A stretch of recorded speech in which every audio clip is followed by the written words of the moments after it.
Please help me to reach 1,000 subscribers. The text came in while I was brushing my teeth, foam still at the corner of my mouth.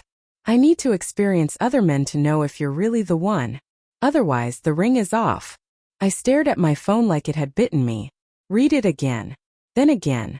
My first thought wasn't anger, it was confusion. The kind that makes your chest feel hollow like you missed a step on the stairs. I laughed once quietly because surely this was a joke. A poorly worded thought. A test. I wiped my mouth, sat on the edge of the bed, and waited for the follow-up message that never came. We'd been engaged for 8 months. Together for 4 years.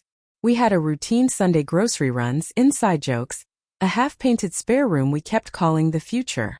She used to say I was her safe place. That she was tired of chaos. That I was different. So I told myself this text didn't mean what it sounded like. I told myself love deserved patience. But patience has a way of sharpening your hearing. That night she came home late. Not unusually late, just late enough. Her phone buzzed once while she was in the shower. I didn't touch it. I just watched it light up, screen down like it had something to hide. She came out smiling too hard, kissed my cheek and said, "Long day." I started noticing things I'd trained myself not to see. Missed calls she explained away with meetings. Names I didn't recognize popping up on her phone, then disappearing. A new password she said was, for work security. When I asked questions she sighed like I was a child tugging at her sleeve. "You're being insecure," she said one night, not unkindly. "Don't ruin what we have." So I tried not to. I swallowed the lump in my throat and told myself trust meant giving space. But trust without honesty is just blindness. The real crack came a week later. I was folding laundry when her laptop chimed. An email preview flashed across the screen. Just a name and a heart emoji. I shouldn't have looked. I know that. But my hands were already shaking, and once you feel that kind of fear, morality gets quiet.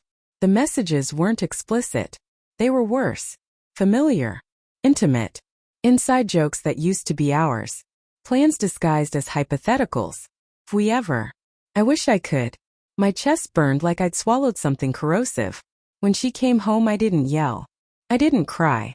I just asked, "How long?" She froze. That told me everything before she even spoke. "It's not like that," she said, sitting down slowly. "I haven't cheated. I need to be sure. I never really dated. I don't want to wake up at 40 wondering what I missed." There it was. The justification. Calm. Reasonable. As if love were a trial period with a return policy. "What about us?" I asked. "What about the life we're building?" She looked at me with something like sadness. Or maybe relief. "That's why I'm being honest." Honest. The word echoed bitterly. Honest would have been talking before texting ultimatums.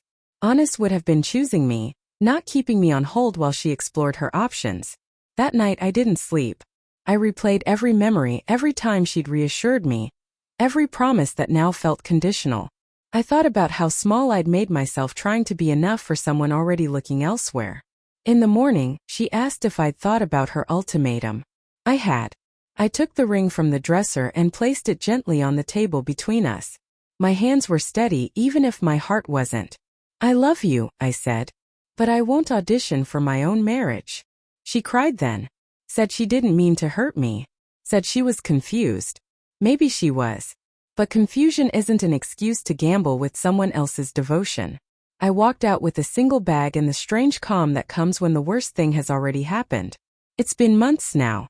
Some days still ache. Certain songs. Certain jokes. But the ache is cleaner. Honest. I didn't lose her to other men. I chose myself. And for the first time in a long while, that feels like an answer I can live with.